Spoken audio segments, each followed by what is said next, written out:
d'accord avec cette affirmation, voici une structure qui t'aidera à organiser ton monologue de 4 minutes 30 secondes. Tu pourras ainsi présenter une argumentation équilibrée tout en exprimant clairement ton point de vue. Introduction. Accroche. Commence par une phrase ou une question qui appelle sur le rôle de l'État dans la société. Tête. Annonce que tu vas examiner les limites du pouvoir de l'État ainsi que les raisons pour lesquelles il ne peut pas tout contrôler avant de donner ton avis. Développement. 1. Pourquoi l'État ne peut pas tout contrôler? Complexité de la société moderne. Les sociétés contemporaines sont extrêmement complexes et interconnectées. Il est difficile pour l'État de réguler chaque aspect de la vie sociale, économique et culturelle sans être dépassé par la diversité des situations.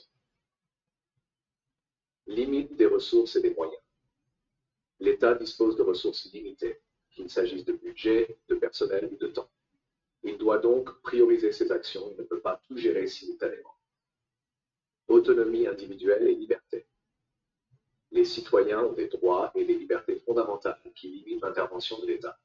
Une surveillance ou un contrôle excessif pourrait empiéter sur la vie privée et les libertés individuelles, ce qui n'est pas souhaitable dans une démocratie. Importance de l'initiative privée. De nombreux secteurs, comme l'économie, la culture ou l'innovation, dépendent largement de l'initiative privée. L'État ne peut pas tout encadrer sans risquer d'étouffer la créativité et l'initiative individuelle. Number 2. Dans les domaines où l'État doit intervenir. Sécurité et justice. L'État a la responsabilité de maintenir l'ordre public, de protéger les citoyens et de faire respecter les lois. Ce sont des fonctions essentielles qu'il doit absolument contrôler. Santé publique et éducation. L'accès à la santé et à l'éducation est souvent considéré comme un droit fondamental. L'État doit intervenir pour garantir que ces services essentiels soient accessibles à tous. Régulation économique. Bien que l'État ne puisse pas tout contrôler, il a un rôle à jouer pour réguler les marchés et protéger les consommateurs contre les abus. Exemple concret. Exemple de régulation économique parle des régulations financières mises en place après la crise de 2008 qui montrent les limites et les nécessités de l'intervention de l'État. Exemple de protection des libertés mentionne des exemples historiques où un contrôle excessif de l'État a conduit à des dérives autoritaires, soulignant l'importance de limiter ce contrôle. Conclusion.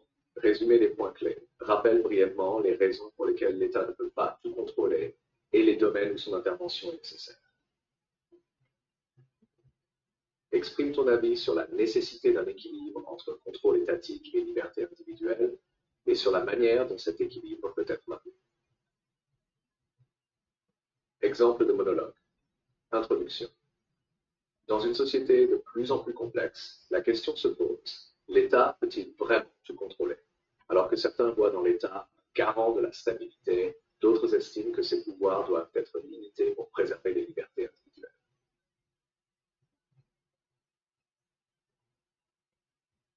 Tout d'abord, il est important de reconnaître que l'État ne peut pas tout contrôler pour plusieurs raisons. La complexité de la société moderne rend difficile une régulation totale de tous les aspects de la vie sociale, économique et culturelle. De plus, l'État dispose de ressources limitées, ce qui l'oblige à faire des choix et à prioriser ses actions. La liberté et l'autonomie individuelle jouent également un rôle clé. Dans une démocratie, les citoyens ont des droits qui limitent l'intervention de l'État. Par exemple, un contrôle excessif pourrait empiéter sur la vie privée ou étouffer l'initiative individuelle, ce qui n'est pas souhaitable. Cependant, il existe des domaines où l'intervention de l'État est indispensable.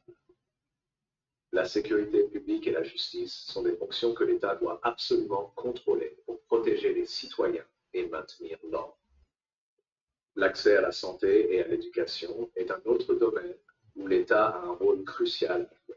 Enfin, bien que l'État ne puisse pas tout contrôler, il est nécessaire qu'il régule certains aspects de l'économie pour éviter les abus et protéger les consommateurs. Prenons l'exemple des régulations financières mises en place après la crise de 2008. Ces régulations étaient nécessaires pour éviter une répétition des mêmes erreurs, mais elles ont aussi montré les limites de l'intervention de l'État.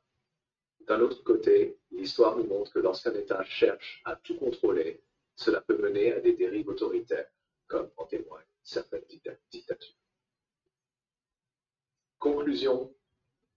En conclusion, il est clair que l'État ne peut pas tout contrôler, et c'est probablement une bonne chose. Il est important de trouver un équilibre entre le rôle de l'État et les libertés individuelles pour garantir une société juste et équilibrée. L'État doit se concentrer sur ses fonctions essentielles tout en laissant de la place à l'initiative privée et à la liberté individuelle.